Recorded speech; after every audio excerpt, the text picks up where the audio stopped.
that a flicker? Or my crazy?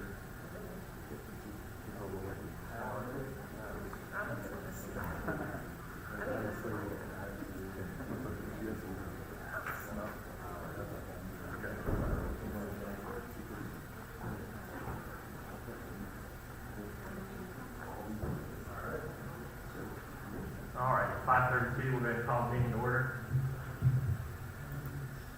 Mr. Carlin, would you mind leading us in the Pledge of Allegiance? Oh. The flag is in the gymnasium. Because we've not put up that flag yet, so we've stolen it for the game, so if we could all just face the gymnasium. I pledge allegiance to the flag of the United States of America and to the republic for which it stands, one nation, under God, indivisible, with liberty and justice for all. Thank you, sir. Turnabout's fair play, Mr. Elsa. All right. Do we have anyone wishing to do tonight's invocation? I will gladly. Heavenly Father, we come before you tonight and we praise your blessed name. And we give thanks today, tomorrow, and every day for the opportunities that you have given us to make a difference in the lives of others. We are so thankful for the children that walk in our doors. We are thankful for the teachers who are here to serve them, and for those of us who work throughout the rest of our organization in order to uplift your name and uplift your spirit.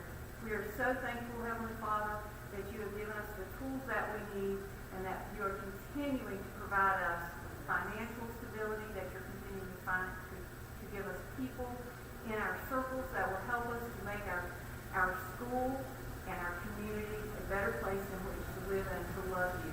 We thank you, Lord, for the people that you put here with us tonight. And we ask that you bless the endeavors of this school board, that everything would come to the glory of your Son, Jesus Christ, in whose name and nature we ask these things. Amen. Thank you. We lost Walter.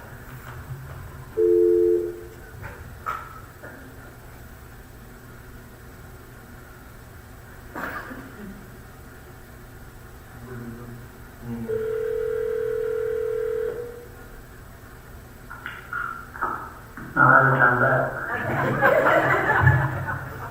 Do we have a motion to allow? Pretty late. We have a motion to allow Mr. Marson to participate remotely. I make a motion that we have Mr. Marson participate remotely. I second. All right, moved by Mr. Altizer, seconded by Ms. Powers. All in favor, raise your hand. All opposed. That will carry. And do we have any requests for changes to the agenda?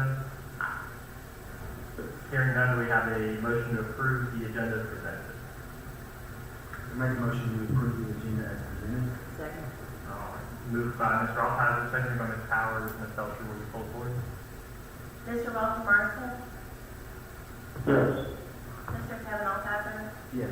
Ms. Faye Powers, Yes. Mr. Chris Sullivan. Yes. We have a motion to approve the agenda as presented. Do we have anyone wishing to address the board? Moved by Mr. Altizer, seconded by Ms. Powers. Ms. Belcher, will you pull forward? You all always give me so long to get me high on the agenda, this way it be the Mr. fastest. Kevin Altizer. Appreciate it. Ms. Faye Powers, Mr. Chris Sullivan. All right, I think I've met everyone at this point, but my name is J.D. Carlin. I am the Coordinator of Development and Evaluation for Blue Ridge Behavioral Healthcare Prevention and Wellness Services.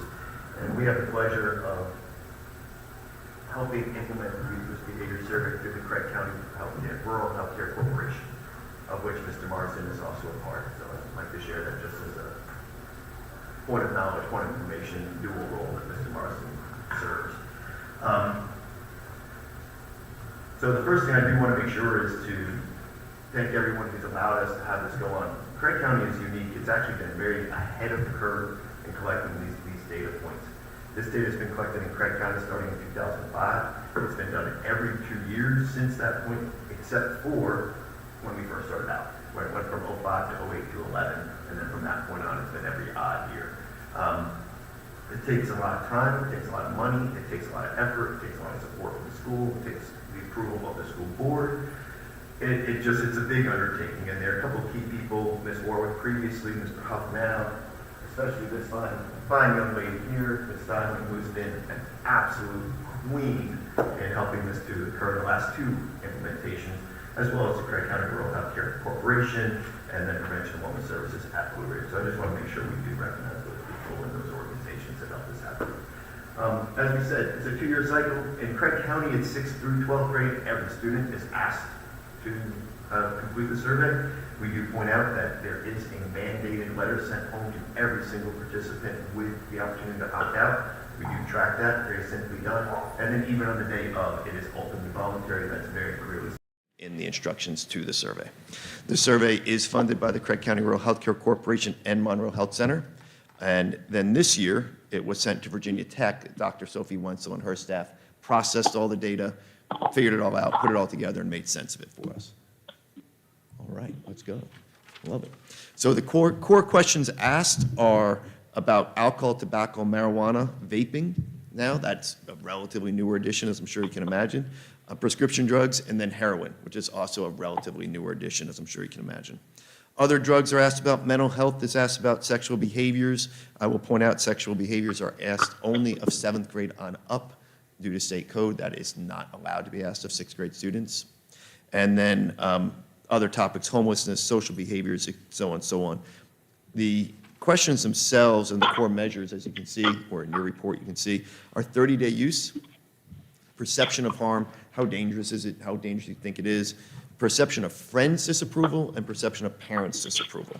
And these come straight from SAMHSA and the CDC over the years, and ultimately the survey starts as a CDC survey, and then the local municipalities can adjust questions, adding questions, removing questions as they deem appropriate. So the core measure examples are, well, we just kind of went through them.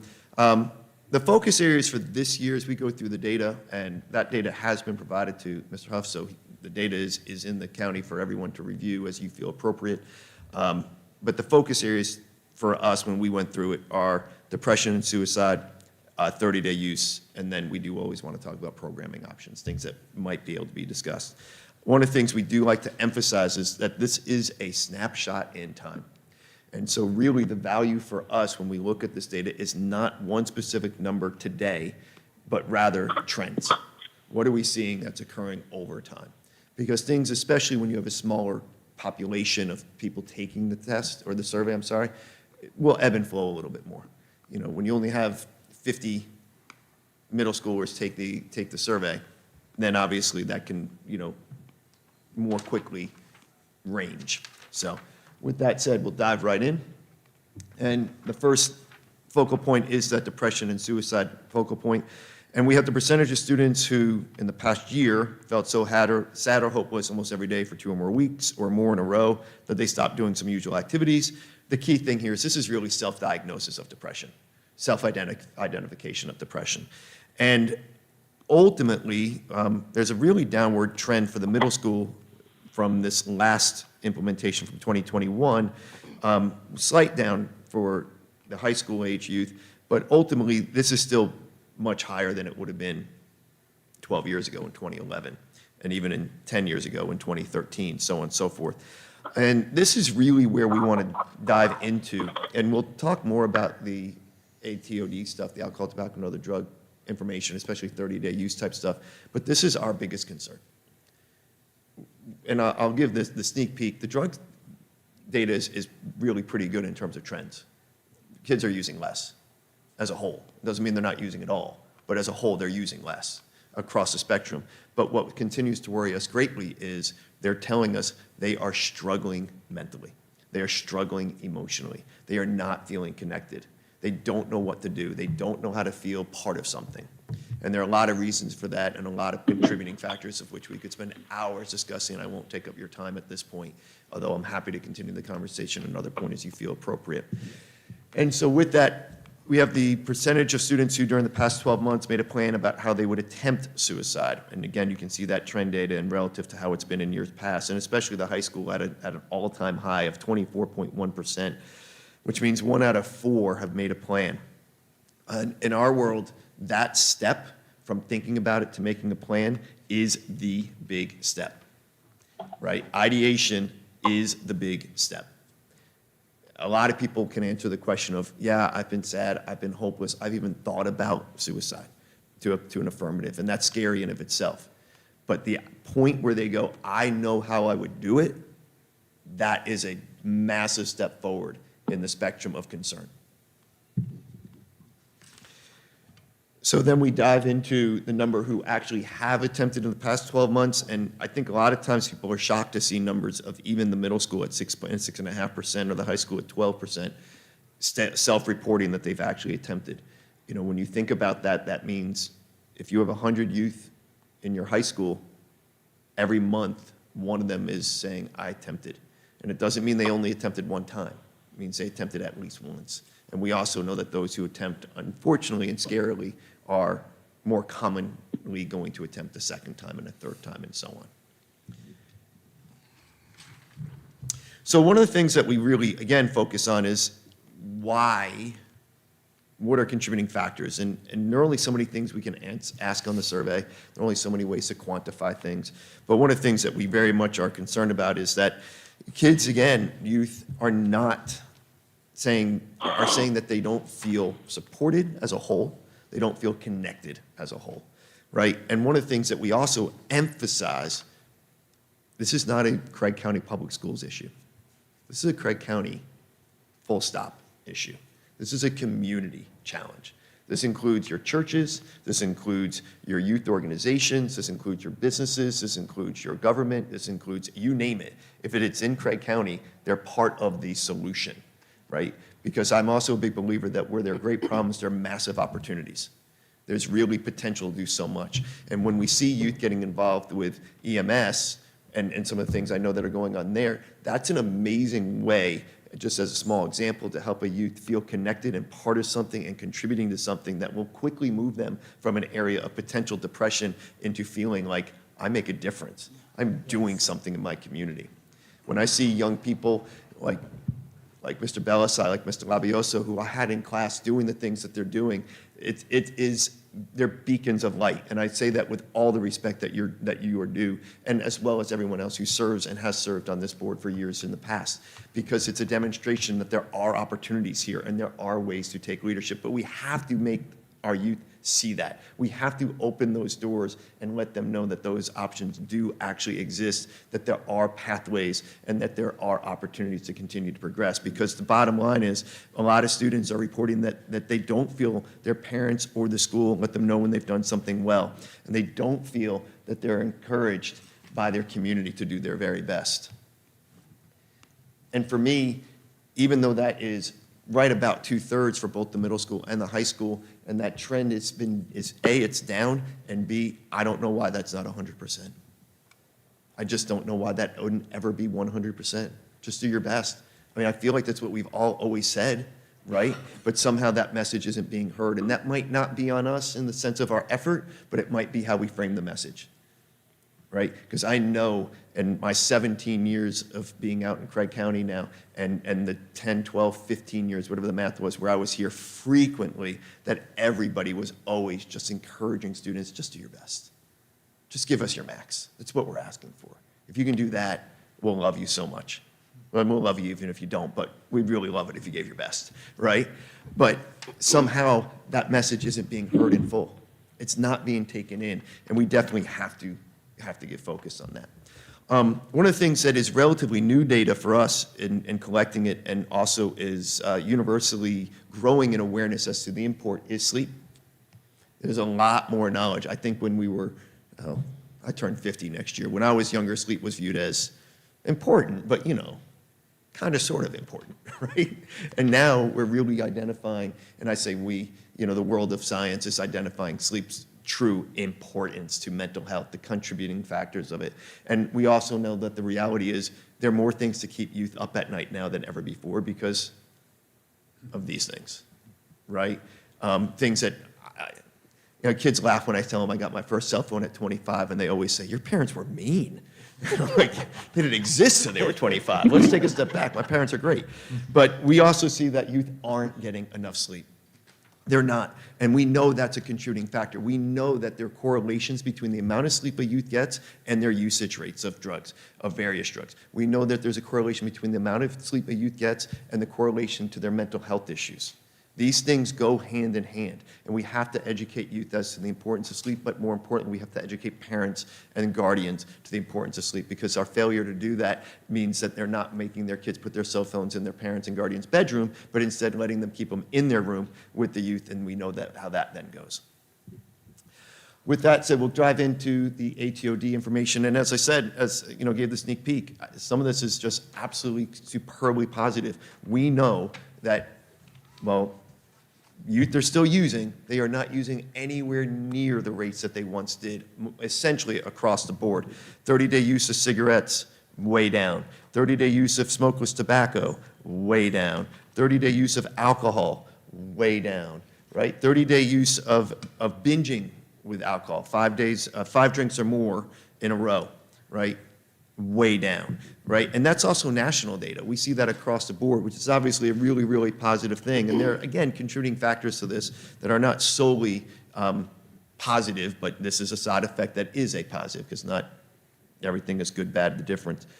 We do see some concerns with marijuana. Now it's really cannabis use, as that is also being found in vaping products. Youth can vape cannabis now. So there are some concerns there, but by and large, that's still, keeping in mind 2021 data was collected in the middle of the pandemic. We really want to look at that 12.2% for the high school relative to years past, and that's still down. There we go. And the electronic vapor, here's the thing with the vape data that we really have to get a longer time frame on, because there are a lot of variables here that had pretty profound impacts. First off, until about 2019, it was legal for anybody of any age, including a 12-year-old, to walk into your local gas shop, a convenience store, and buy a vape. They weren't known. They weren't identified as a real product yet. So they were just all over the place. So in 2019 is when they became illegal for anyone under the age of 21. They were considered just to be an electronic nicotine delivery system, ENDS device. ENDS became illegal, you see a drop. Of course, that's because access became a lot more difficult, right? So contributing factors there. Differences with the FDA outlawing various flavors. That becomes contributing factors, because we know that 17-year-olds and 15-year-olds are not really interested in straight up tobacco flavored products as a traditional concept, but rather Rudy Tooty, rough and fruity, which is great, whatever it is. So that they're interested in. Fruity Pebbles flavor is very exciting to a 14-year-old, right? So we need a little bit more time, but that has decreased from years past in large part. We believe, with the need for more data, but we believe a big impact on that was the legalization aspect and just accessibility. Even though we also know in conversation that there are still many parents and guardians who view vapes as safe because it's just water and don't understand all the various elements, chemicals, heavy metals that come out of the production, things like formaldehyde, things along those lines. It's not safe. We need to get that message out, and that's happening. As we learn more, we're getting better messaging on that front. Other drug use, 30-day uses, again, by and large, the prescription drug rate, OTC rate, is a little bit up. Heroin, obviously, up. But in the grand scheme, from time over time, these are relative to the big picture of other things. These are still kind of, they're less concerning than the mental health part. I'll put it that way. That's still our huge, huge, huge worry. So recommendations include, and these haven't really changed much over the years, over the last couple of years, a student recognition program in schools or at schools and in the community collaboration. Now, one of the things I'm really pleased to share, and the Balaside's on the board, and at our last meeting, we discussed this data as we kind of tried to figure out what we wanted to focus on as we presented it this evening. And one of the things that we said, we kind of have to back it with money. And while we don't have a lot of money, Mr. Morris and Mr. Balaside know our budget. At the same time, and I shared this with Mr. Huff when he and I had the opportunity to meet, Craig County Rural Healthcare Corporation is prepared to spend some funds. It's limited. Again, I don't want to overstate, if there's programming to support. So if there is something that the schools say, hey, we want help with this, we are absolutely open to considering it and trying to make that happen. Mr. Huff and I specifically spoke about parenting classes and providing food at parenting classes, which could be offered free through Blue Ridge Behavioral Healthcare Prevention and Wellness Services, right? Well, we know people show up when there's food. If you had food here, your meetings would be stocked, right? So with that said, you know, there's a limit to how much money we have. But we want to put our money where our mouth is. So if there's programming that can be done, that can be supported, if there's something that can be, just needs a little bit of extra financial wherewithal, if you will, we're for that. And the other huge advantage is, as opposed to, you know, the 37-page grant I just had finished writing and submitted, that would probably be about a couple paragraphs. Like, we just need to know kind of where it's going and that you're going to follow through and then come back and tell us you did it. You know, we're pretty easy as a very local organization on that front. So, but it's exciting for me to be able to say, look, we're not only making this recommendation, but we actually have a little bit of money that can be asked for to support it. Provide suicide awareness education for both for your staff as well as for your students. Years ago, we did youth mental health first aid here as a in-service day for your staff. It's been a while. Some of your staff would still remember it, but I know you also have a lot of new staff that would probably benefit from it. So if there's an in-service day, and again, that can be done free. There's not a charge to have that done. Scheduling is difficult because it actually ends up being an 8+ hour day, and I remember that there had to be some deals cut to make that work because it was an hour or half an hour more than is contracted. So I'll share that up front, which leads to provide mental health education to all faculty and staff. And those things are very much connected. But that suicide awareness piece also for students. There are 1 and 2 session classes that really can get students to just be comfortable asking one single question, which is, are you thinking about committing suicide or attempting suicide? Because students asking that question immediately opens the door to getting help. And youth aren't comfortable with it. Let's be honest, most adults aren't. If we did a poll of all the parents, most parents wouldn't want to ask that question. They don't want to ask their own kid that question. So if we can get youth to be comfortable doing nothing else other than, are you thinking about hurting yourself? And then being willing to say, all right, I just got to get you to, you know, your school counselor, to Ms. Dowdy. I was going to say Morgan, but to Ms. Dowdy, right? Like, that would be a massive step forward. Schedule ATOD, alcohol, tobacco, and other drug prevention programs. They do have an impact. I want to give Ms. Dowdy a ton of credit. She did bring out Opioid Wise very recently as part of the Roanoke Area Youth Substance Abuse Coalition, puts that on. Also, House of Prevention and Wellness Services provided that to all middle school and high school students.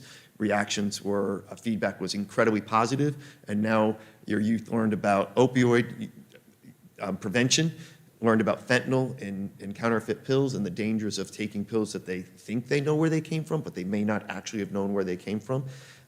The DEA is estimating that the most recent data, it was 6, I apologize, 6 out of every 10 counterfeit pills now have fentanyl in them. It doesn't take much fentanyl for someone to overdose and die. We need youth to be aware of that. That Opioid Wise also covers what to do in case someone is having an overdose and getting them into the recovery position, things along those lines. Just buying even the 2-3 minutes we need to help keep someone alive. So that's a prime example of great work being done, and that can be done at little to no expense. Other recommendations include continuing to grow programming in health classes that educate youth on wellness beyond traditional health topics, sleep, right? And continue to support grant applications, and that's where a lot of the data is mostly used. As we know, there's not a ton of data in Craig County available about Craig County.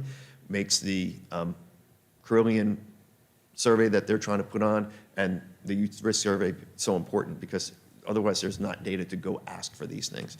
And lastly, please, please, please, please continue to support administration of the YRBS every 2 years.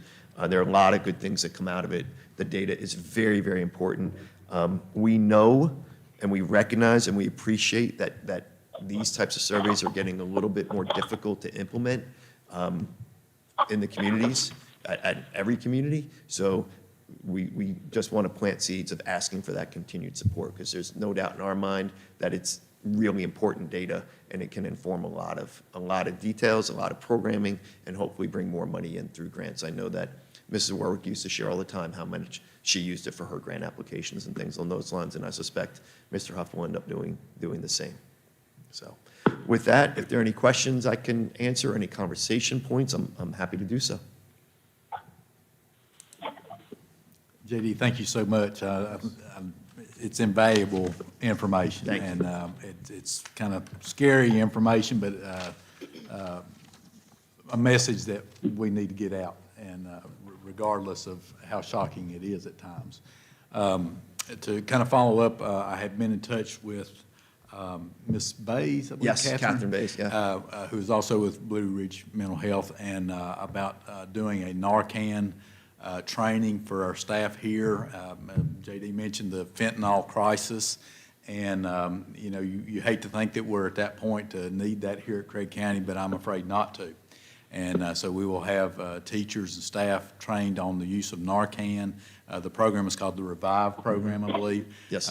We will have so many kits. Certainly, Mr. Donovan, the nurse, would have a kit, but we would have several Narcan kits scattered on the school campus, and people trained to administer that if needed. Yeah, and I can't emphasize, and I'm thrilled that that was able to be in the process of being set up. Again, free to the school and the district.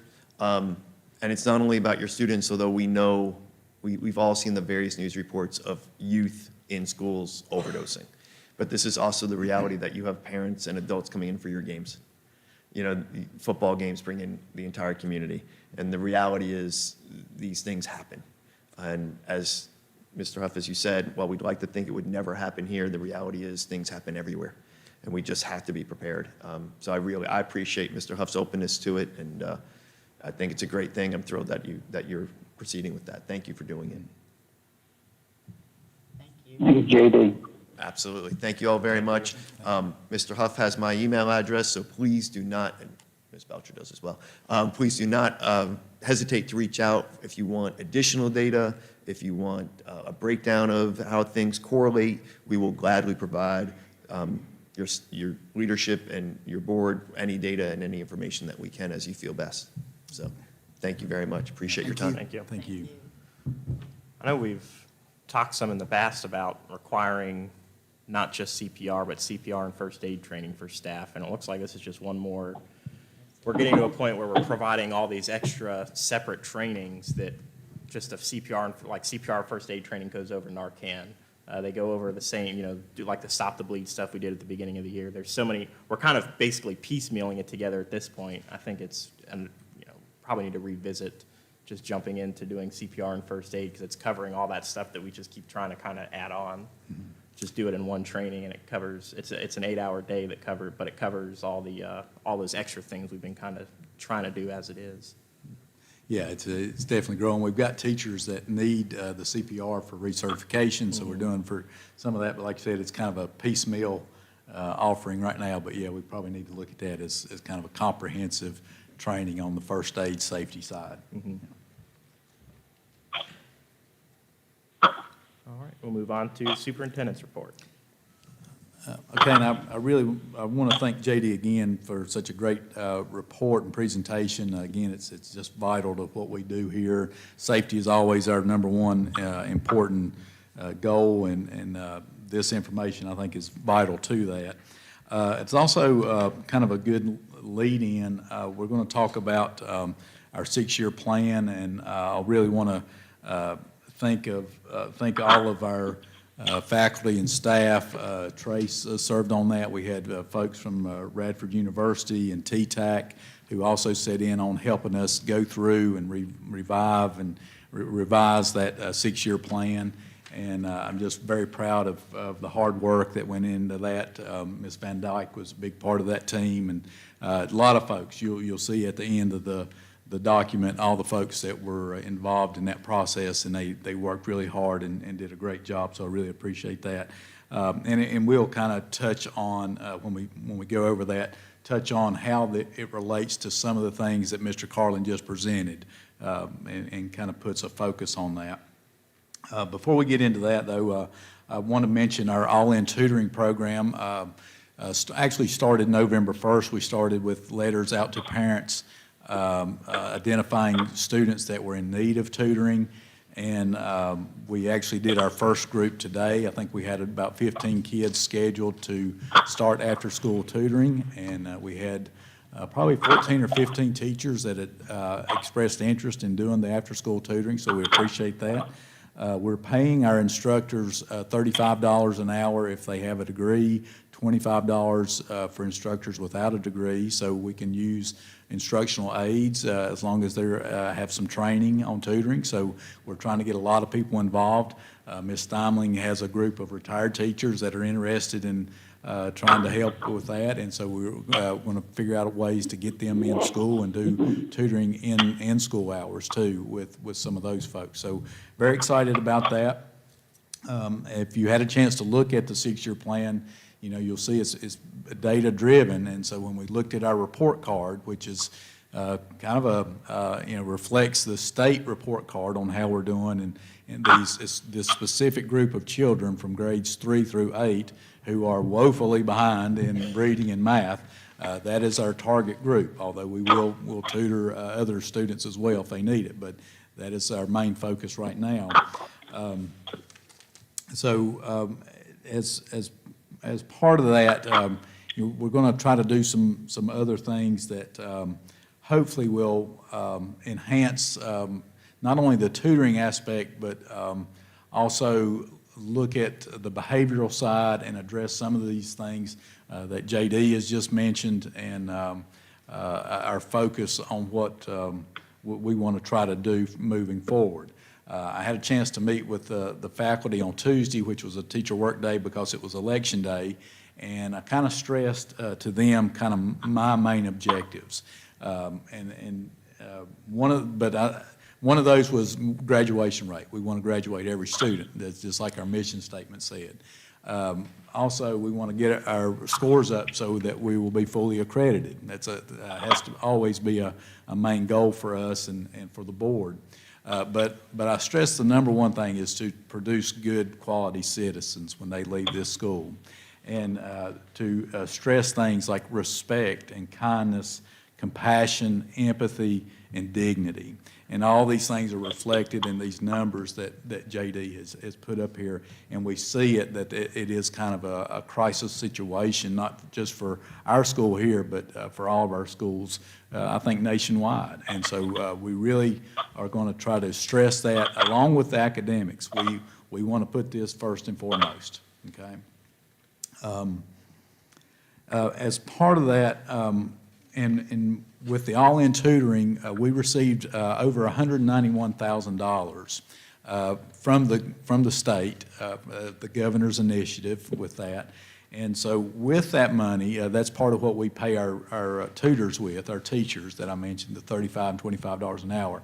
But also we're looking at adding a position as a community schools coordinator or a community outreach coordinator. We have a person in mind, and we want to get that started as soon as possible to do some of these things, the recommendations that are in JD's report. A lot of that is involving community outreach, connecting with parents, getting kids here to school, doing those community activities. So we're excited about doing that, and that will be funded partially through that $191,000 of all-in tutoring money. I also wanted to recognize some of our students and the great work that they've been doing. You probably saw in I think it was on the front page of the paper last week, about some of our students, the Rockets Cares group, the middle school students who were helping with the food bank and the food drive. I think they're also looking at maybe doing a hat and glove drive for this winter. So very proud of those students. We also have a bunch of kids that are working on our Craig County Community Christmas. We have about 87 students that are on the list. These are like Angel Tree students that our students will be helping with. Some of our JV kids will be helping with that. And all of them have really pitched in and stepped up. And this is, kind of the one piece of that puzzle, giving them a sense of belonging, a sense of pride, a sense of community. And that's going to be a major focus. So I wanted to really just brag on our students, how well they're doing with that, and very proud of them for doing it. That's really kind of all I have at this point. We'll talk about the 6-year plan and kind of get into some more detail with that. Thank you. We'll move right on to the 6-year plan then. Okay. So in your packet, I know Jessica sent all you guys the revised copy of the six-year plan, and we kind of edited that so that you could see what was changed or taken out of the plan. But I know it's a little bit hard to read. It was lengthy, and so Ms. Van Dyke was kind enough to make a little cheat sheet here, and we put that on your table. So if you see the updates on the six-year plan, it makes it a little easier to read, just this 1.5-page document rather than the full thing. So some of the things just to kind of highlight again is those characteristics, those ideals that we want to stress to kids of respect, kindness, compassion, empathy, dignity, all those things that make model citizens. We're really going to push that from every faculty here. And I said it's all of our jobs. I think J.D. alluded to that. It is every member of this community, every member of this school system to do that. From our custodians, cafeteria workers, you never know when you're going to have the opportunity to impact a student that way. So we're really going to push that. Also, some things that kind of jumped out at us that we recognized and we know we needed to emphasize was trying to get back more of our dual enrollment in AP classes. We've kind of fallen off there lately. Kids attending governor's school, gifted and talented, we want to push that. We want to make it more rigorous. I don't think we have anybody attending governor's school this year. And we just want to try to raise the bar. Our number of students who are getting advanced studies diplomas is way down from what it was, say, 5 years ago. So we want to push the rigor, push a higher standard. It's not just about graduating, but we want you to graduate and excel and exceed. So we're going to try to do things in the plan. The plan will kind of reflect that to create some of that. We do have 4 attending governor's school this year. Oh, 4. Yeah, Oh, thank you. And we did have some dual credit classes that didn't make because we just didn't have enough enrollment to do that. So we want to try to look at options for those students who are looking at AP classes and dual enrollment classes. The Goal 5 is dealing with strengthening community relations. And again, we want to use this position, take advantage of this all-in tutoring money to pay for that, but to use that to give us something that we haven't had before. And that will also take some of the burden off of our building administrators who have to deal with attendance a lot. Attendance is a direct correlation to these students being successful and academic progress. So we've got to take steps to improve attendance, and we're hoping this community schools position will help with that. That'll be a big step with it. The 6-year plan was also based off of the individual schools plan from McCleary and from the high school as well. So that's these packets that you might see. And we didn't include all that in the original packet that went out from Jessica, but I wanted you to have it just in case you want to kind of reflect back or look back at what each individual school is doing on their improvement plan as well. So, but know that both of these from both schools, elementary and high school, went into the development of the 6-year plan. So all of that is taken into account to come up with those goals and strategies. So with that being said, I would recommend that we approve the 6-year plan and the improvement plans from each school, the middle school and the high school, to approve those tonight and understand that this 6-year plan has to be reviewed every 2 years. And honestly, we're going to look at it all the time. It will be our compass moving forward. We will look at it annually for sure. We have to look at it every 2 years, but really we will want to keep our eye on it all the time because it is kind of our guiding roadmap to doing these things that we need to do. Okay. Is there any questions about the 6-year plan that I can answer?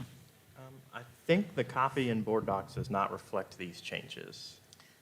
I couldn't get the Google Doc to pull in the changes, and I couldn't get Word Docs to accept the Google Doc.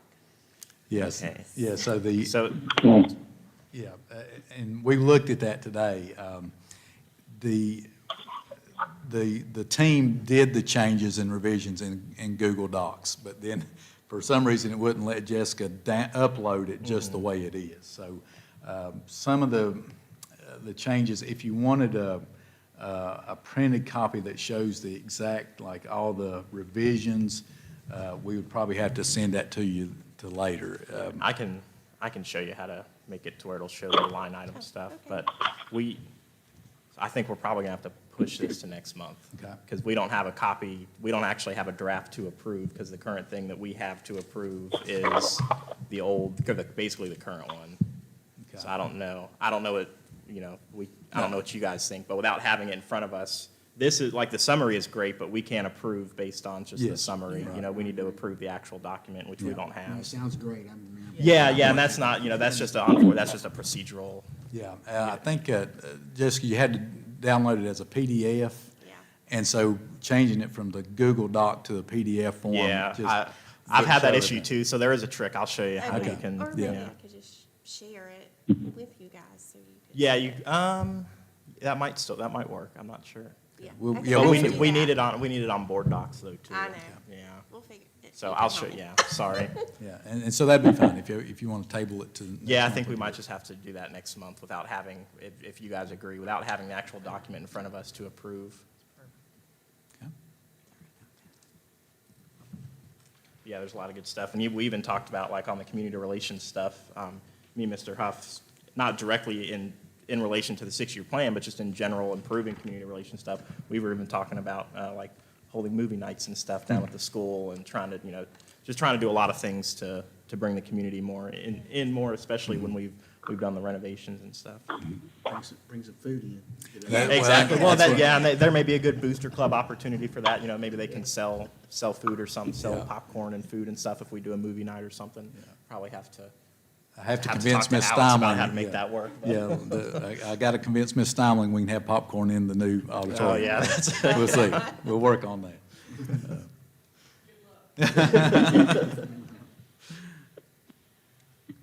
all right, we'll move down to the consent agenda. Is there a motion to approve the consent agenda as a whole or to pull anything off? I make a motion we approve the consent agenda as a whole. I second that motion. All right, moved by Ms. Powers, seconded by Mr. Altizer. Ms. Felcher, will you pull the board? Mr. Walter Marston?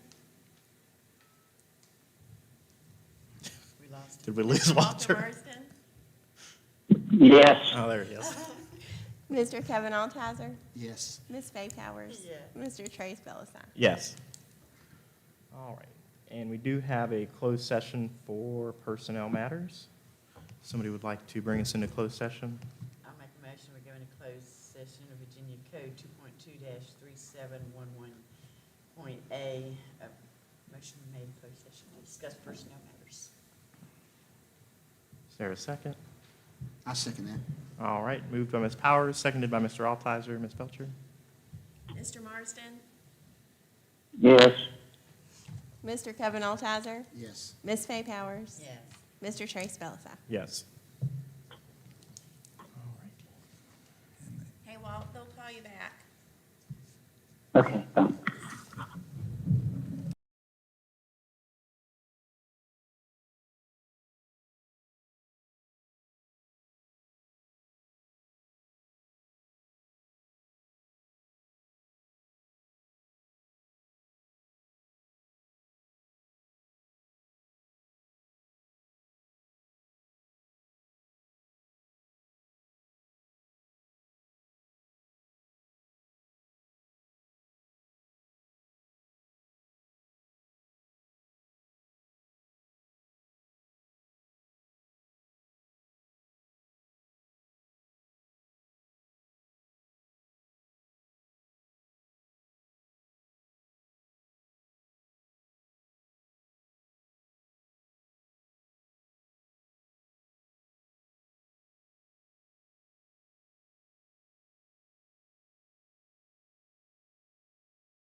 Hello? Hey, are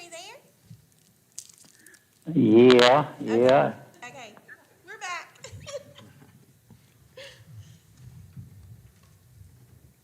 All right. We have a motion to come out of closed session. Yes, I make a motion to certify according to Code of Virginia, Section 2.2-3712, that to the best of each member's knowledge, that only public business matters lawfully exempted from open meeting requirements under the chapter, and only such public business matters as were identified in the motion by which the closed meeting was convened were heard, discussed, and considered by the school board. Second. All right, moved by Mr. Altizer, seconded by Ms. Powers. Ms. Belcher? Mr. Walter Marston? Yes. Mr. Kevin Altizer? Yes. Ms. Faye Powers? Yes. Mr. Trace Belsa? Yes. All right. We have no actions from closed session. There's some comment box submissions there.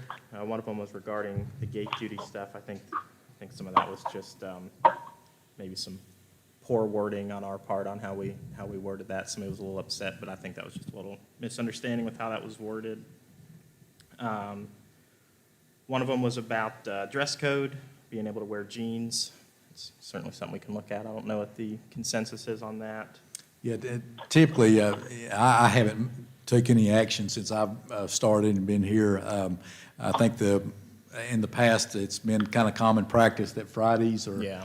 kind of a blue jean day and dress down. Of course, we always stress that teachers and all staff look professional at all times, but we have no problem with that, and we will probably do a jean week during Christmas break to do that, and to kind of just help with those teachers that enjoy dressing down some. So hopefully that'll kind of address that. All right, good deal. The other one was regarding somebody that was concerned about some unfair punishment, it looks like. Without any specific details, I would encourage whoever wrote this one to let us know without any specific details on the specific situation. Of course, there's only so much action we can take. We hope that and believe that everybody's being treated equally and fairly, but unless something gets brought to our attention, we have no way to investigate if anything's to the contrary. And that's all I have. Does anybody else have any comments? Suggestions? Anything they want to? Eat lots of turkey. Happy Thanksgiving, everybody. Yep. Yes, absolutely. All right. Hearing nothing, then we're adjourned. Thank you. Thank you, guys. You.